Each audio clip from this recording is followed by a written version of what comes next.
అందరికీ నమస్కారం. నేను మీ డిఎస్పి దొమ్మటి శంకర్ ప్రసాద్. ఈరోజు డాక్టర్ సి నారాయణ రెడ్డి గారు రాసినటువంటి జ్వాలగా జీవించాలని అనే కవితా సంపుటి నుండి తొనకని సంకల్పం అనే కవితను చూద్దాం. తొనకని సంకల్పం. అవే భావాలు ఎగరేయగలిగే నేర్పుంటే అవి గువ్వలై కాగితం మీద వాలుతాయి. మువ్వలై మూగగుండె చప్పుళ్లను నాదభాషలో ఆవిష్కరిస్తాయి.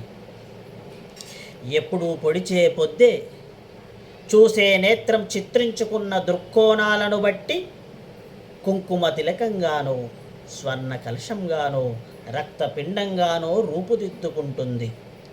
తలలు వాల్చుకొని నిల్చున్న తరువులను ఏమైంది మీ కొమ్మలకు, పక్షవాతమా అని ఎత్తి పొడిస్తే వింటూ ఊరుకుంటాయా? ఉలికిపడి తలలు అంచులను తడుముకొని స్తబ్ద సమీరాల ఈలవేసి పిలిచి తమ శరీరాలను ప్రసార మాధ్యమాలుగా మార్చుకుంటాయి. వేసే అడ్గుల్లో విద్యుల్లతలుంటే సుదూర్ఘ గమ్యం చేతుల పతాకాలెత్తి స్వాగతం చెబుతుంది. అదే మీ అసమర్థ కర్మయోగమో తమ చేతగానితనాన్ని కాలం నెత్తి మీద రుద్దుతుంటారు కొందరు. ఉద్విగ్న చేతన గురుత్తులు విప్పుకుంటే కనిపించని కాలమే ఆకాశంగా మారి ఆ ఉత్తేజాన్ని తన ఒడిలో చేర్చుకుంటుంది.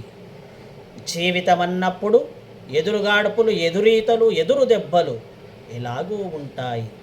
జీవితమన్నప్పుడు ఎదురుగాడుపులు, ఎదురీతలు, ఎదురు దెబ్బలు ఎలాగూ ఉంటాయి. తొనకని సంకల్పమున్నప్పుడే, చెదరని గతిశీలమున్నప్పుడే అంతిమ లక్ష్యం అరచేతిలో నిలుస్తుంది. ధన్యవాదాలు.